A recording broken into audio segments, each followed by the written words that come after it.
Doing Business in Developing Countries, Chapter 16. Opening Case. Cased. Green Investment in Belize, Central America. The Rio Bravo Carbon Sequestration Project between American corporations and Belize benefits the environment, social, and economy. It aligns with Kyoto Protocol mechanism, allowing industrialized countries to trade greenhouse emissions. U.S. companies finance 62,000 hectares of forestation, absorbing 2.4 million metric tons of carbon dioxide within 4 decades. For a developing country like Belize, this particular project has positive outcomes. Among these outcomes are: first, improvement of the domestic environment and stabilization of the microclimate. Second, preservation of the local biodiversity. Third, attraction of more tourists in the newly developed natural park in the mountains. Fourth, more than 200 new jobs. And fifth, production of wood material as a pin-off effect. U.S. companies invest in environmental projects in developing countries, saving money and buying time for technological improvements, benefiting both investors and the planet and reducing global warming. So, introduction. The topic of developing countries in international business is challenging due to their vast differences. Despite their small share in the world GDP, around 80% of the Earth's population lives in developing countries.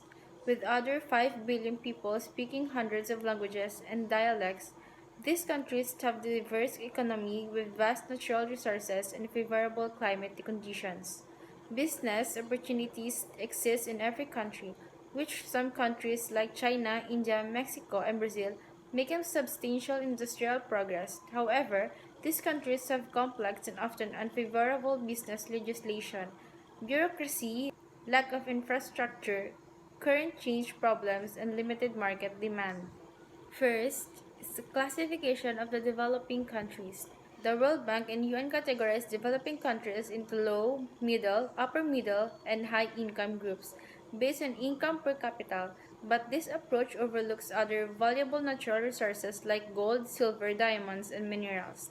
The High Income Countries Index, or HDI, is a useful tool for business environment, research, and entry strategies considering factors like literacy, education, and labor force qualifications. Developing countries are categorized based on structural differences such as size, natural resources endowments, human resources, economic structure, and political structure. Graphic characteristics also influence business investment, as even the least developed countries attract foreign capital and extract industries. Decisions on investment or export or import depend on the economy structure, including sectors shares in GDP, production, and commodity group structured. So in summary, while income per capita is a common used indicator for categorizing developing countries, it is important to consider other factors such as natural resources endowment, human development indicators, economic and political structures, and geographic characteristics. These factors provide a more comprehensive understanding of a country's business environment and can guide investment and trade decisions. The economy in the developing countries is low in efficiency and vulnerable to external and internal fluctuation. So there are a few determining factors which make it possible. First is the production of value-added commodities. Second is the outdated technological base, little or even absence of investment in research and development, lack of government support for fundamental and applied science, also absence or insufficient protection of the intellectual property rights, low qualified labor, high illiteracy, and difficult access to educational services. Fourth, outsourced of the most talented and young specialists toward the more developed countries. Too much protectionism, a lot of bureaucracy, corruption, and deliberate complication of the import customs procedures. And last is low or even absence of stimulus for foreign capital inflow. Hard currency control and restrictions of the profit repatriation, lack of appropriate business infrastructure and logistical services, difficult entry and exit for the foreign investors because of too extended license and concession requirements, leading to monopoly or limited competition, science polarization, and extreme poverty, the purchasing power of 3 billion people is less than $2 daily, too high hard currency indebtedness, which drains and diverts the scarce finance resources from investment in developing to debt service, fragile democracy and underdeveloped legal system and law enforcement. The digital divide between developed and developing countries is a growing concern due to technological gap in the modern computer and communication technologies. Governments are arguing privatization of state-owned telecommunication companies to allow foreign investment and competition. Developing countries prioritize developing communications and internet services to increase participation in the global market. Categorization should be viewed as a preliminary orientation for investment or foreign trade opportunities, not a definitive list. So it is important to note that these factors can vary across different developing countries, and not all countries will face the same challenges to the same extent. However, addressing these issues is crucial for promoting sustainable economic. It is important to note that these factors can vary across different developing countries, and not all countries will face the same challenges to the same extent. It is important to note that these factors can vary across different developing countries, and not all countries will face the same challenges. It is important to note that these factors can vary across different developing countries, and not all countries will face the same challenges to the same extent. However, addressing these issues is crucial for promoting sustainable economic development and improving the business environment in developing countries. It is important to note that these factors can vary across different developing countries, and not all countries will face the same challenges to that extent. However, addressing these issues is crucial for promoting sustainable economic development and improving the business environment in developing countries. So as you can see here in the graph, it shows here the reverse trend period during 1980 to 2000. So in the year 1970, the low income is 140 and the high income is 2,733. In year 1980, the low income is 370 and the high income is 11,483. And in year 1990, the low income is 270 and the high income is 2,250,000.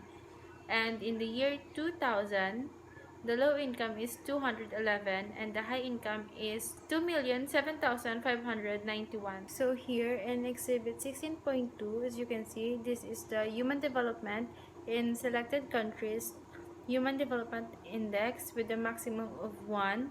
So in high, there are a total of 54 countries. In medium, there are a total of 87 countries. In low, there are a total of 34 countries, 30 in Africa, 2 in Asia, and 1 in Caribbean. So in Exhibit 16.3, the classification of selected developing countries by GDP per capita. So in middle income, the countries that included that have a $756 to $9,265 income are Argentina, Peru, Venezuela, Uruguay, Belize, Colombia, Guatemala, Sri Lanka, Thailand, Swaziland, the Philippines, and Tunisia. And in the lowest income, countries included that have a $755 income and below is Tanzania, Malawi, Congo, Ethiopia, and Sierra Leone. So in Exhibit 16.4, the GDP per capita for selected developing countries, as you can see, the country that had the highest capital is Mexico, second is the China, third is the Peru, then followed by Albania, Egypt, Bangladesh, Vietnam, and the country that has the lowest income is the Cambodia. In developing countries, cultural and political factors significantly influence business operation. Culturally, business must understand local customs, tradition, and communication style to build positive relationship. Respect for cultural diversity is crucial to navigate varying norms and expectations. Politically, The stability and governance of the developing country play a pivotal role. Frequent changes in political landscape, corruption, and bureaucratic hurdles can impact business operation. Understanding local regulation, establishing strong legal frameworks, and building relationship with local authorities are essential for success in such environments. Moreover, business often need to adopt strategies to align with government policies and societal values, fostering sustainable practice and contributing positivity to local communities. Navigating this factor requires nuanced approach, emphasizing flexibility in a deep understanding of unique contexts in each developing country. Entry strategies in the LDCs. The basic entry strategies in the practices of international businesses are as follows: direct exporting or importing, indirect exporting or importing, licensing, offshore products, direct investments, subcontracting, portfolio and direct investments. Foreign trade turnover entry strategies involve imports influenced by factors like company objectives, business potential, competitiveness, top management, qualification, legislation, foreign trade stimuli, profit repatriation, opportunities foreign exchange rules, government initiatives, taxation policy, access to resources, and environmental laws.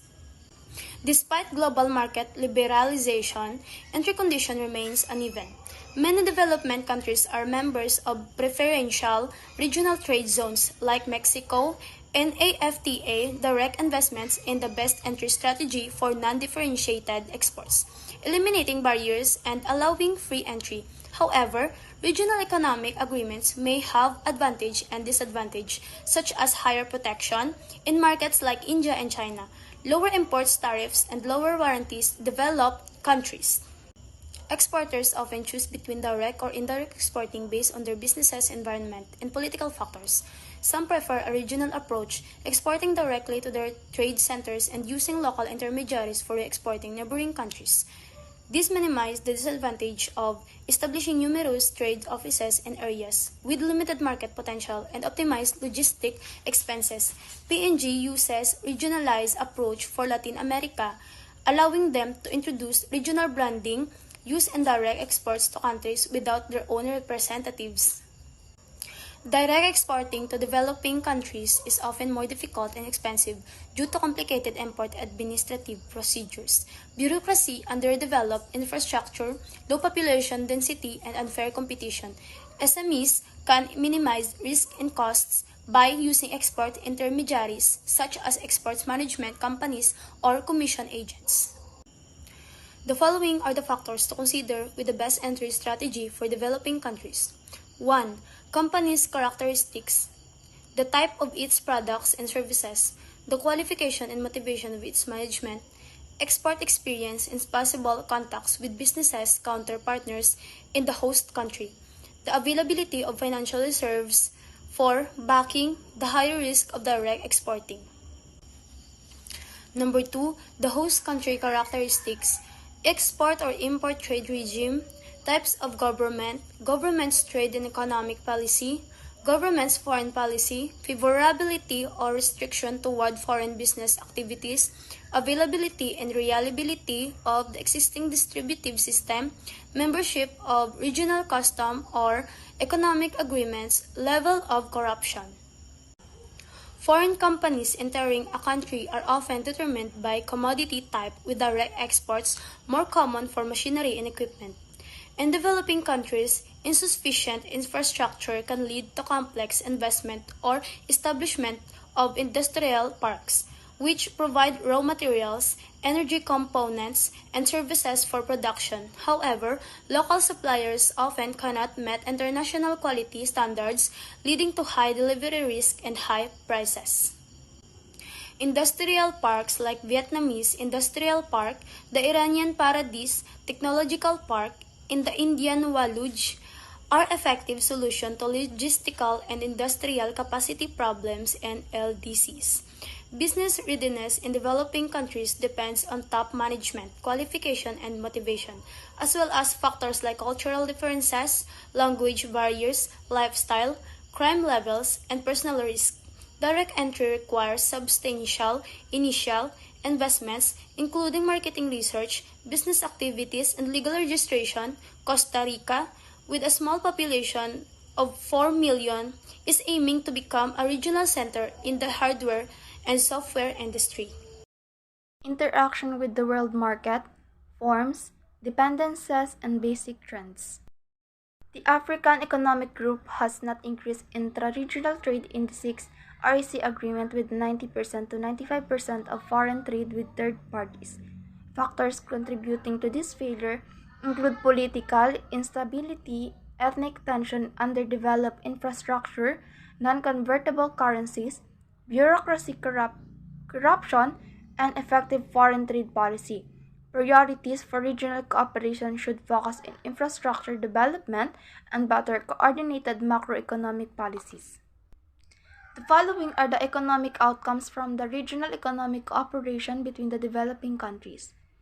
Economies of scale resulting from the interrelated domestic markets, lower costs on export and import because of the lower or eliminated tariffs and non-tariffs barriers, better allocation of production based on the division of labor, better allocation of capital building capacity to finance or co-finance larger investment projects at national or regional level, coordinated economic policy, stronger competition and stimulus for technological and product innovation, higher economic growth, higher employment and better standard of living, and easier and more efficient interaction with the international organization and institutions. The African Economic Group has not seen an increase in the intra-regional trade in six REC agreements, with 90% to 95% of foreign trade occurring with the third parties. Factors contributing to Africa's failure include political instability, ethnic tension, underdeveloped infrastructure, non-convertible currencies, lack of hard currency reserves, bureaucracy, corruption, and ineffective foreign trade policies. Priorities for regional economic cooperation should focus on infrastructure development and better coordinated with micro and economic policies. South Asia and Latin America face challenges in development due to limited interaction with the world market and focus on natural resources. Globalization should be gradual, well-balanced process. Exhibit 16.6 Annual Change of Export in 1980 to 2003 in percent. This table illustrates very well the correlation between the chosen model of economic structuring and the way of interaction with the world economy. Exhibit 16.7 Merchandise export growth in 1992 to 2002 in percent. So far, the Asian developing countries show the highest dynamics of merchandise export growth as seen in Exhibit 16.7. Exhibit 16.8 Export per capita in 2005, Legend RSA, Republic of South Africa. The exported merchandise per capita is another valuable indicator which allows us to compare the involvement of the different countries in the export activities regardless of the size of population. Mexico is a clear leader among the selected countries, followed by the Republic of South Africa and Argentina. Exhibit 16.9 Foreign Investment Impact on Domestic Investment in LDC shows the direct investment have the highest degree of positive effect. Closing case. Indus Life Insurance Corporation or LIC is a major financial institution in Asia with assets worth $100 billion in 2005 with other 130 million subscribers worldwide. LIC offers life insurance, capital market services, and pension fund management. Despite its vast domestic market, LIC primarily operates in developing countries such as Nepal, Kenya, Fiji, Mauritius, Saudi Arabia, Oman, and Sri Lanka. The company has adapted its market entry strategy to suit the domestic business environment and government regulations. In Nepal, LIC operates under a joint venture with domestic insurance company Visual Group Ltd controlling 55% of shares. In Kenya, LIC operates as a mutual fund, attracting small investors through low-risk securities. Traditional corporations like LIC, British Petroleum, Royal Dutch Shell, and Coca-Cola have shown that there are business opportunities in every single country, and some market segments in developing countries could be even more profitable than those in developing countries.